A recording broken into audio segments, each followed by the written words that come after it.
A lot of arcs in One Piece are long. Like, extremely long.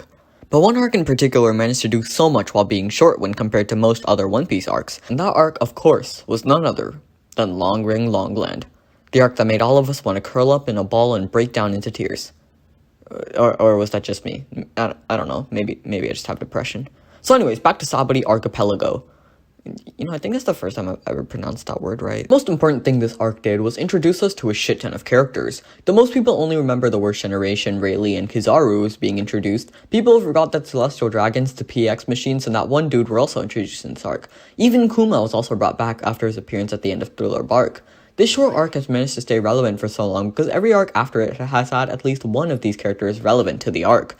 During the Paramount War saga, it was Kuma who played a massive part in Luffy being alone during the war, and he even partook in the war along with the PX machines.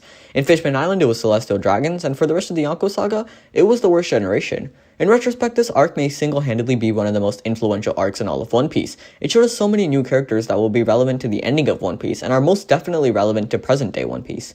Other than introducing us to characters, it also introduced us to a new idea that we weren't really familiar with before, just how dark the world of One Piece is.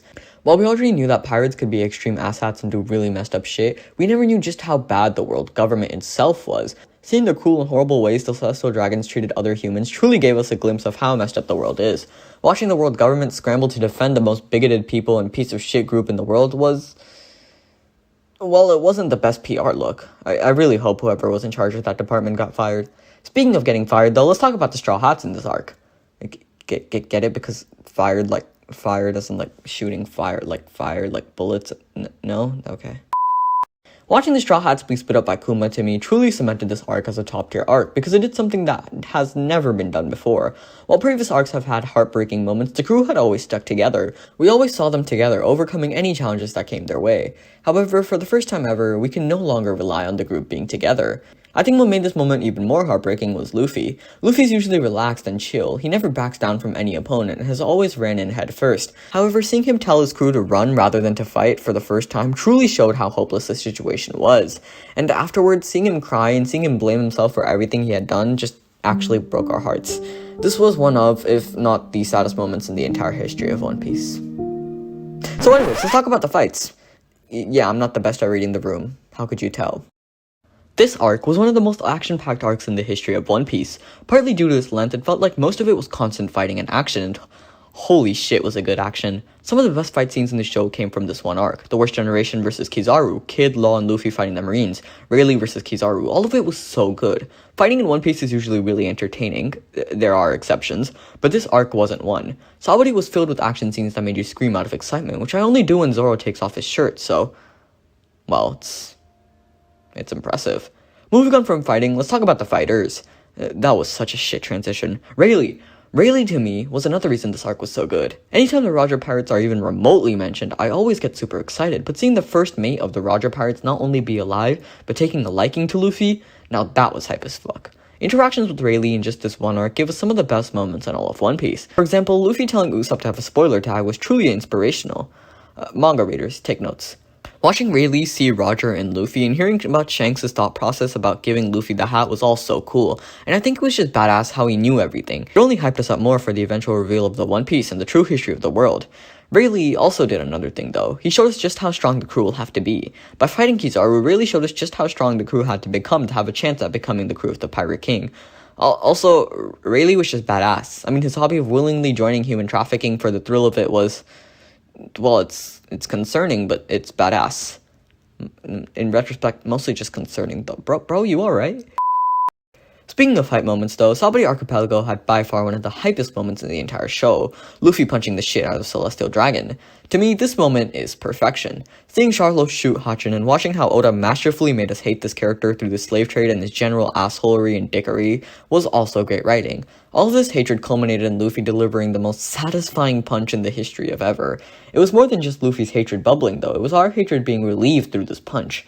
Though, to be fair, watching Luffy, a character who's usually cheerful and happy, absolutely lose his shit at Charlos, was pretty terrifying. Moving on though, let's talk about the iconic trio, me, Zoro, and a bedroom. Alright, sorry, that was too good to pass up. For real though, Luffy, Law, and Kid. Their team up during this arc is extremely nostalgic. Seeing how they went from fighting the Navy together to fighting the literal strongest beings in the world was so cool. In retrospect, seeing how the three of them have grown throughout the story following the time skip was so heartwarming and honestly, just impressive. Also, this was the moment Oda realized that people loved the worst generation, making them forever relevant. Another thing I love about Sabaody Archipelago is just the location.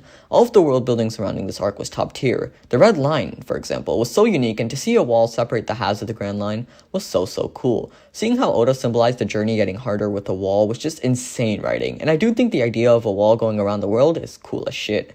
Also, the wall was very large. I like large things.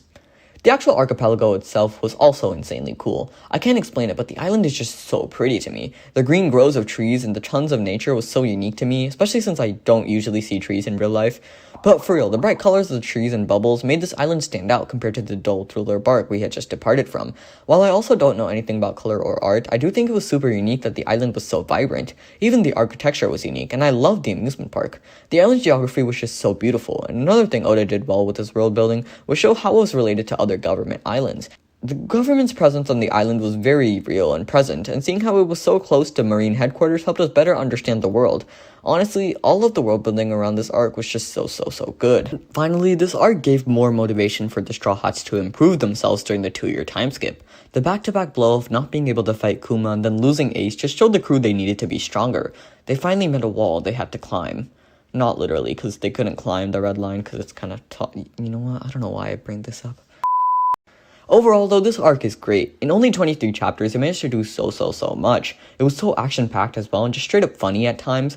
From emotional moments to what are you doing moments, this arc had it all. I genuinely do think this is one of the top 10 arcs in the entire show, maybe even top 5. But maybe I'll do an arc tier list one day. Overall, though, that's it for me. Thank you.